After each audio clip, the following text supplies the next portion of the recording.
শিক্ষয়িত্ৰী শিক্ষাগত অৰ্হতাৰ বিতৰ্কই এতিয়া তোলপাৰ লগাইছে তেজপুৰৰ শিক্ষক সমাজৰ মাজত। তেজপুৰ চৰকাৰী উচ্চতৰ মাধ্যমিক বহুমুখী কন্যা বিদ্যালয়ৰ উপাধ্যক্ষ নমিতা মহন্তৰ BEd ডিগ্ৰী বিতৰ্কই ব্যাপক প্ৰতিক্ৰিয়াৰ সৃষ্টি কৰিছে। গুৱাহাটী বিশ্ববিদ্যালয়ৰ পৰীক্ষা নিয়ন্ত্ৰকৰ এখন পত্ৰই উদঙাইছে নমিতা মহন্তৰ শিক্ষাগত অৰ্হতা BEd ডিগ্ৰী প্ৰকৃত স্বৰূপ। বিদ্যালয়খনৰ ভাৰপ্ৰাপ্ত অধ্যক্ষ ৰূপম কুমাৰ বৰাই নমিতা মহন্তৰ BEd ডিগ্ৰী সত্যাপনৰ বাবে গুৱাহাটী বিশ্ববিদ্যালয়লৈ প্ৰেৰণ কৰা এক পত্ৰৰ উত্তৰত পৰীক্ষা নিয়ন্ত্ৰকে প্ৰেৰণ কৰা এখন পত্ৰ দেখিলে চকু কঁপালত উঠিব। উপাধ্যক্ষ নমিতা মহন্তৰ BEd ডিগ্ৰী ভুৱা। নমিতা মহন্তৰ BEd ডিগ্ৰী মাৰ্কশ্বিট আৰু প্ৰমাণ পত্ৰ আচল নহয়। পিছতে এতিয়া এয়া নমিতা মহন্তৰ BEd ডিগ্ৰীটো ক'লা চিয়াহীৰে মচি দিয়া হৈছে। পিছে ক'লা চিয়াহীৰে মচি দিলেই নমিতা মহন্তৰ শিক্ষাগত অৰ্হতাৰ জালিয়াতিৰ ক'লা অধ্যায় নাইকিয়া হৈ যাব নেকি? BEd ডিগ্ৰীধাৰী বুলি লাভ কৰা চৰকাৰী সুবিধাসমূহ ঘূৰাই দিব নেকি? এই জালিয়াতিৰ ফলত বঞ্চিত হোৱা শিক্ষক-শিক্ষয়িত্ৰীসকলে ন্যায় পাব নেকি? এইটো আচলতে আমাৰ যিটো ডিপাৰ্টমেণ্টেল আমাৰ কোৱালিফিকেশ্যনবিলাক বা আমাৰ মাৰ্কশ্বিট চাৰ্টিফিকেটবিলাক সেইটো জেনুইনিটি জানিবৰ কাৰণে ডিপাৰ্টমেণ্টেলি আমাৰ পৰা বিচাৰি থাকে, পেৰিডিকেলি বিচাৰে। যোৱা বছৰো বিচাৰিছিল, এই বছৰো বিচাৰিছিল। গতিকে তেনেকুৱা ডিপাৰ্টমেণ্টেলি জাজ কৰোঁতে তেওঁৰ যিটো মানে অৰিজিনেল হেৰিবিলাক মানে কাৰেক্ট নহয়, জেনুইন নহয়, সেইটো তাৰমানে ইউনিভাৰ্চিটিয়ে জাজ কৰিলে, ইউনিভাৰ্চিটিয়ে তদন্ত কৰিলে আৰু তদন্ত কৰাৰ যিটো ৰিজাল্ট, যিটো তাৰ যিটো ৰিয়েল নহয়, জেনুইন নহয়, সেই যিটো লেটাৰখন ছাৰৰ নামত সেইদিনা 29 তাৰিখে আহি পাইছে আৰু 29 তাৰিখ নহয়, 2 তাৰিখে আহি পাইছে। 29 তাৰিখে ইছ্যু কৰা আছিল, পষ্টেলৰ যোগেদি আহিছে। বাইদেউৰ মানে জইন কৰাটো বাইদেউ আচলতে বহু বছৰে হ'ল। এইটো 1995 চনৰ পৰাই মানে তেওঁ জইন কৰি আছে, হিন্দী পষ্টত আছে তেওঁ। আৰু তেওঁ BEd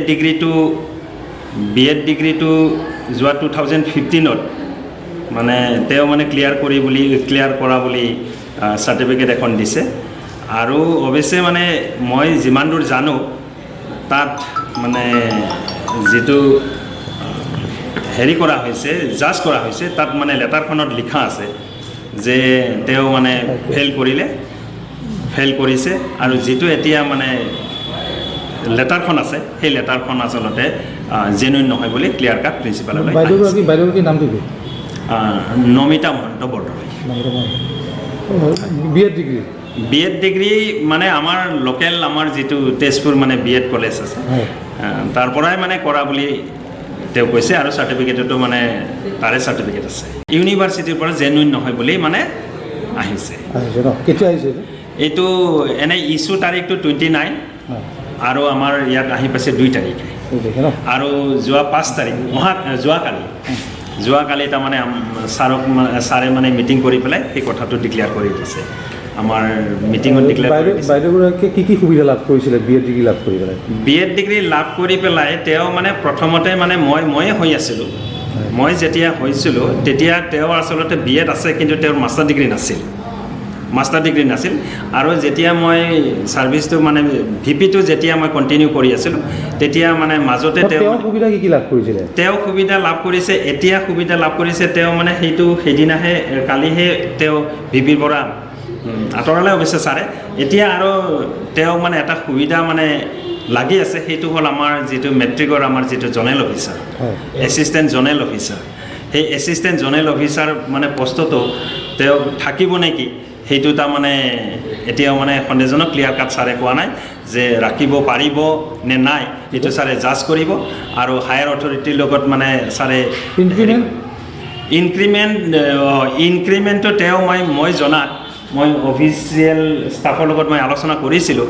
অফিচিয়েল ষ্টাফৰ লগত আলোচনা কৰোঁতে তেওঁ ইনক্ৰিমেণ্টটো ল'বৰ কাৰণে অফিচত প্ৰেছাৰ দি আছিল, কিন্তু ইনক্ৰিমেণ্টটো এতিয়ালৈকে বৰ্তমান তেওঁ মানে ল'ব পৰা নাই। কিবা কিবি মানে চাৰ্টিফিকেটবিলাক অৰিজিনেলবিলাক দেখাব পৰা নাই। সেইকাৰণে আমাৰ DSCয়ে এই যিটো ইনক্ৰিমেণ্টৰ যিটো অৰ্ডাৰ সেইটো মানে ৰিলিজ কৰা নাই। ইফালে ঘটনা সন্দৰ্ভত নিজৰ প্ৰতিক্ৰিয়া প্ৰকাশ কৰি নমিতা মহন্তৰ নিজৰ স্থিতি স্পষ্ট কৰে এনেদৰে 2014 চনত মই BEdত এডমিশ্যন ল'লোঁ ডেপুটেশ্যনত গৈছিলোঁ 14 চনৰ 12খন পেপাৰ হোৱাৰ কাৰণে হঠাৎ মানে 12খন পেপাৰ ইনফৰ্মেশ্যন এটা আহিলে সেইকাৰণে মই মানে 12খন পেপাৰ কমপ্লিট কৰিব নোৱাৰাৰ কাৰণে মোৰ প্ৰব্লেমো থকাৰ কাৰণে মই মানে 14 চনত মই হেৰি দিছিলোঁ প্ৰেক্টিকেলখিনি দিলোঁ তো 15 চনত মই থিয়ৰিখিনি দিলোঁ দিয়াৰ পিছত 15 যেতিয়া মোৰ ৰিজাল্টটো ওলাল তেতিয়া মানে মোৰ ৰিজাল্টটো উইথেল হৈ থাকিলে উইথেল হোৱাৰ কাৰণে মই তেজপুৰ BEd কলেজত ইনফৰ্মেশ্যন কৰি খবৰ কৰিলোঁ যে মানে মোৰ ৰিজাল্টটো কিয় উইথেল হৈ আছে মোৰ ৰিজাল্ট না পাছ আছে না ফেইল আছে তেতিয়া তেওঁলোকে কৈছে যে আমি এইটো নাজানো তোমাৰ ৰিজাল্টটো কিয় উইথেল হৈছে তুমি গুৱাহাটী ইউনিভাৰ্চিটিত হেৰি কৰা কণ্টেক্ট কৰা তো মই গুৱাহাটী ইউনিভাৰ্চিটিত 4-5 বাৰ আপডাউন কৰিছোঁ নাই তেওঁলোকেও গম নাপায় কিয় উইথেল হৈ আছে এনেকৈ হঠাৎ মই এদিন আকৌ এবাৰ গ'লোঁ যাওঁতে তেতিয়া কোনোবা এজনে ক'লে আৰু আজিৰ পৰা 11 বছৰ আগৰ ঘটনা যিহেতুকে 15 চনৰ ঘটনা তাতে কোনোবা এজনে ক'লে যে